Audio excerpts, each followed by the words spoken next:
अभी ग्रेड 12 में हूँ।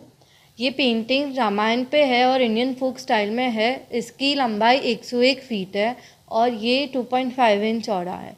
मैंने ये पेंटिंग जब मैं 9th ग्रेड में थी तब बनाना शुरू किया और मैंने अपने वैकेशन के समय में इस पेंटिंग को बनाया। मेरे नाना नानी मम्मी पापा वो सब आर्ट के फील्ड से, उन्होंने भी काफ़ी सारे स्क्रोल पेंटिंग बनाए हैं, तो मैं आर्ट को देखकर ही बड़ी हुई हूँ और मुझे भी इसमें काफ़ी इंटरेस्ट है।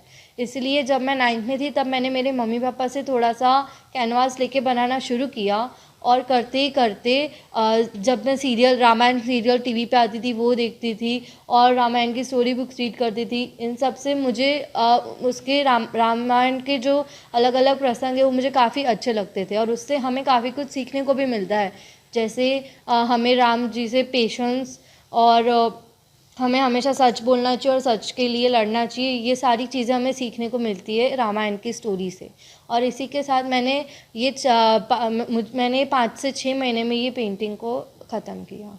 इसकी शुरुआत राम जन्म से होती है और अंत रावण वध पे होता है और इसके बीच मैंने काफ़ी सारे अलग अलग इंसिडेंट्स, जैसे कि सीता स्वयंवर है, फिर राम जी और सीता जी जब वनवास के लिए जाते हैं वो है, और सेतु बंध है। वैसे काफ़ी सारे इम्पॉर्टेंट जो इंसिडेंट्स है वो मैंने इंक्लूड किए हैं और इसमें बारीकी से मैंने हर जगह पे छोटे छोटे जानवर, छोटे छोटे पक्षी और नदियाँ, मछलियाँ, ये सब चीज़ों में बनाने में मैंने काफ़ी ध्यान दिया है, क्योंकि ऐसे छोटी चीज़ों से ही पेंटिंग बहुत इंटरेस्टिंग बनता है। मेरी इच्छा है कि अगर योगी जी चाहे तो फिर ये पेंटिंग मैं अयोध्या के राम मंदिर में परमानेंट डिस्प्ले पे रख सकती हूँ या फिर इस पेंटिंग को सेल करके कुछ नीडी लोगों को हेल्प कर सकती हूँ। मेरा ऑर्गेनाइजेशन है डोनेट फॉर नीडी। यह मैंने 2 साल पहले शुरू किया था और इस ऑर्गेनाइजेशन के अंदर हम डोनेशन ड्राइव्स कंडक्ट करते हैं और उससे मिले हुए अनाज और कपड़े हम डोनेट करते हैं। और इसी के साथ अभी हमने कोरोना में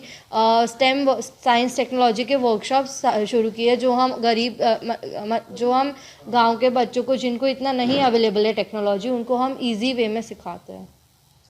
और जैसे इसने ये 9th में स्टार्ट किया था तब तो नहीं सोचा था कि इतना बड़ा बना लेगी, लेकिन अभी उसने पूरा कंप्लीट किया तो बहुत अच्छा लग रहा है। मेरी बेटी भी गैजेट्स तो यूज़ करती है और उसका इंटरेस्ट भी कंप्यूटर साइंस और उन्हीं सब चीज़ों में है, लेकिन ये उसकी हॉबी है। जैसे घर में वही वो देख के बड़ी हुई है तो उसका इंटरेस्ट भी उसी में है कि भी जब भी पढ़ाई से बोर होती है तो अगर ये काम करती है तो वो फ्रेश हो जाती है। यानी भगवान में विश्वास बढ़ जाता है। जैसे आज के बच्चों को भगवान जैसा कुछ है या नहीं उसमें डाउट रहता है, लेकिन ये सब चीज़ें करते हैं, उनकी स्टोरीज सुनते हैं तो फिर उनको भी विश्वास होता है कि नहीं कुछ तो है। यानी अगर योगी जी से कांटेक्ट होता है या फिर ये बात उन तक पहुंचती है और वो चाहते हैं तो ये पेंटिंग राम मंदिर जो हमारा बन रहा है वहाँ पे परमानेंट डिस्प्ले हो सकता है। और इसका फ़ायदा ये है कि ये बहुत ही सिंपल पेंटिंग है जो बच्चे भी समझ सकते हैं। परमानेंट डिस्प्ले से बच्चे भी वहाँ पे आएंगे, वो देखेंगे तो उनको भी शॉर्ट में रामायण की पूरी स्टोरी समझ में आ जाए।